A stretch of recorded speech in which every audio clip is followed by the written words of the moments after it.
Hey, how's everybody doing? My name is Lex Coupe and I am back, and this is Dirty Bomb. It's a free-to-play shooter. It's class-based, so it's kind of like Team Fortress. And basically, what it is each character you pick fits in a different class, and in that class has different abilities. Like some can call in airstrikes, some can use med packs, some can revive. Everybody can revive a character that is downed if they haven't been like executed or originally shot in the head or exploded. But everybody can revive them, but it takes like 5 seconds or so, roughly. And if you pick a specific character, it comes with defibrillators, kind of like Battlefield, and you can revive them right away. It's like instant. It's a lot of fun. It's also got squads. So what it is you build a squad of characters that you want to play from, or that you want to have the option of playing with during the game. And when that game is up, you get to pick from those characters from your squad that you've just decided. Now you can build them all to one specific type, or you can have them be different types depending on the situation.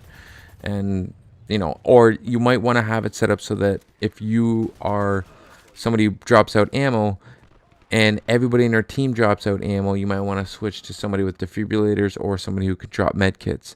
So it kind of depends on like what the rest of your team is doing. It's a free-to-play game, and with free-to-play games, a lot of the time there is ways of upgrading your character or upgrading your cards, which is something that you get in this game. There's different card levels for each character. There's different guns for each character. Like there's usually a big worry about it being a pay-to-win scenario. And so far, from what I can tell, I've only been playing it for a couple hours, but so far from what I can tell, it's not really a pay-to-win. You do upgrade your character a little bit faster, so you get the option of getting things that you would technically be able to get through experience and pay through in-game currency anyways. And it's not a ridiculously slow rate. You play for like maybe an hour or two, and you could probably buy something that would have cost you like $6 to $10. So it's not really a pay-to-win, I don't feel. Usually a pay-to-win is something that would either you can only get through paying cash, or it would take you a week to earn something that would cost you like $5 or $10. So this one, they leaves it up to you. If you want to throw some extra money into it, or throw any money into it because it is free to play, just to show a little support, there you go. There's your opportunity. The one thing that I already mentioned once that kind of bugs me, but not really, because they dealt with it in a really good way, is that they have kind of like I call it Last Stand because my Call of Duty history. And basically it's something if you get shot down, if you die get knocked down by getting a headshot or exploding, then you don't get the option to get back up, or have a teammate get you back up, or get defibrillated or anything like that. If you get executed, if you get brain damage, you're dead, you're done. But if you don't, then you lie there and you're able to get back up. You have the option of pressing K to just surrender, like forfeit the option of getting back up. And I think it actually increases your respawn time, because it's like 16 seconds or so. I think it varies depending on which side you're playing on. I did want to talk about the controls and like my experience with the game itself so far. The controls are incredibly smooth. From what I understand, these are the guys that made Brink. Now, Brink didn't do very well. However, they're trying similar type of game, but going at it a different route. Brink was like a pay full price game, which had no campaign and only multiplayer. So you paid $60 for a game that only had multiplayer, which is basically like this, and this you can play for free.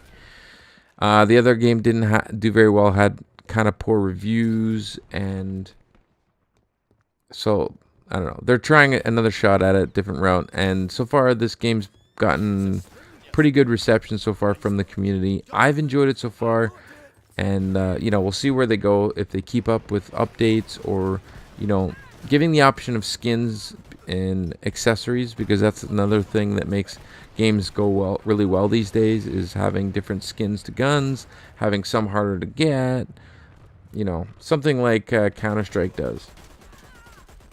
It's very colorful, and graphic-wise, it looks really good. This is a free-to-play game. Like, if you take a look at it, this is really good for a free-to-play game.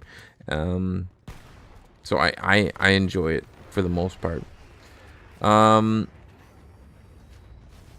When you're using your experience to buy different cards, there's a character. Each character will have a few different cards. They have like bronze, silver, gold versions of themselves, and then there's like the plain version that you automatically start off with of the character.